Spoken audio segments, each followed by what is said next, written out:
Catus, Maximus here. This time, just a quick video about all 7 of the new-ish. I guess they've been out for, more than a year now. Time kind of flies.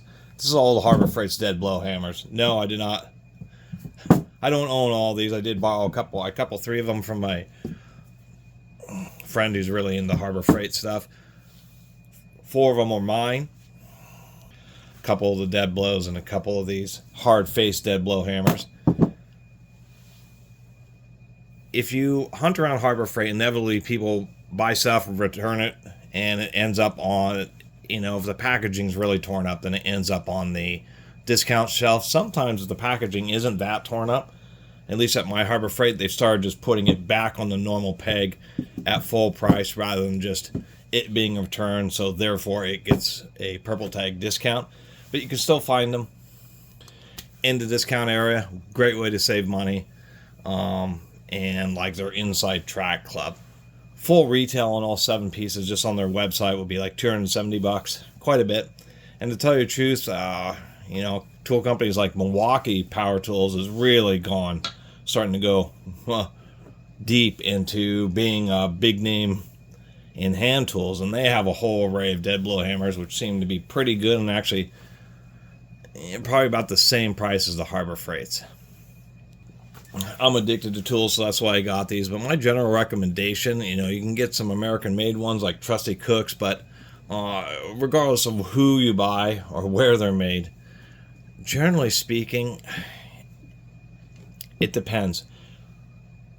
I would generally say buy the cheap Pittsburgh orange or yellow dead blow hammers, because they're the kind of thing where the plastic over it's a steel core filled with usually just really low quality steel shot with a big plastic overmolding so it doesn't mar surfaces. Really used a lot in woodworking, that type of thing. People are often using these plastic ones also in all sorts of stuff, situations where you need to hammer on something, you don't want the hammer to bounce back, and you don't want to have a hard surface that ends up dinging whatever you're working on. But they end up getting really beat up. Anybody who's used one of these a bunch knows that just the plastic gets all torn up, and then ends up just being the steel core. And because they are a quote-unquote consumable item, the hard face ones aren't so much, but the normal ones are, that it's hard to justify expensive prices unless you're using them really for woodworking or situations where you're going to get a good life out of them. So that's my first thing.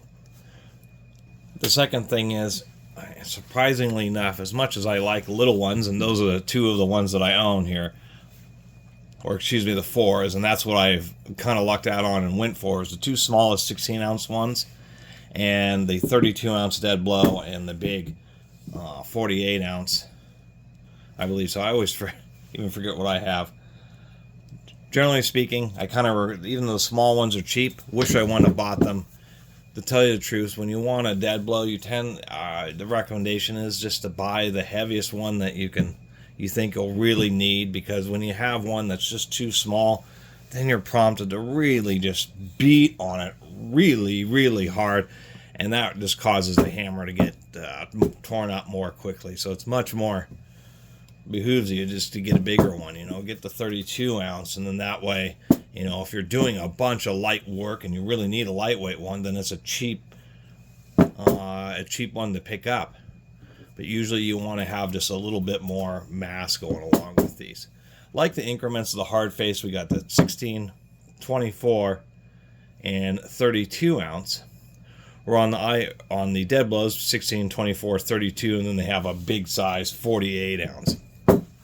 What I kind of find interesting here is between the 24 and the 32, is we can see that the 32, oddly enough, has a head that is a little bit longer, but just slightly smaller in diameter than the 24-ounce one, which doesn't really make a lot of sense. You think they'd have a little bit more consistency there. Just a longer head allows them to add just a little bit more shot to it, and probably how they're making up that 8 ounces.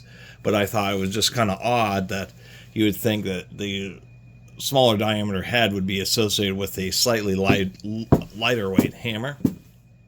But alas, it is not. And then last but not least, the hard-faced dead blow hammers still have a hollow core, to hold the shot.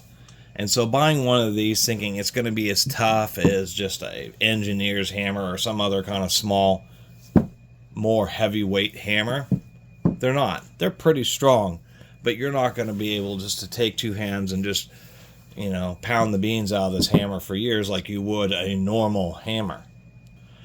And I've seen where there's pictures online where these heads can end up breaking off because it's still a hollow tube that these are welded to. So they're pretty strong, and they make hard face ones just when you need to deliver just a bit harder of a blow, and you're not so worried about damaging the surface. So they're certainly worthy, but they won't replace. I mean, a lot of people have gotten away with a lot of hammering, but they've also seen them broke, where I haven't seen traditional drilling and other small 2, 3, 4 pound hammers have their whole head split in half. So that's just something to be aware of. Other than that, not a lot else to say. Just figured I had an opportunity to actually show them all in one video, so decided to take it.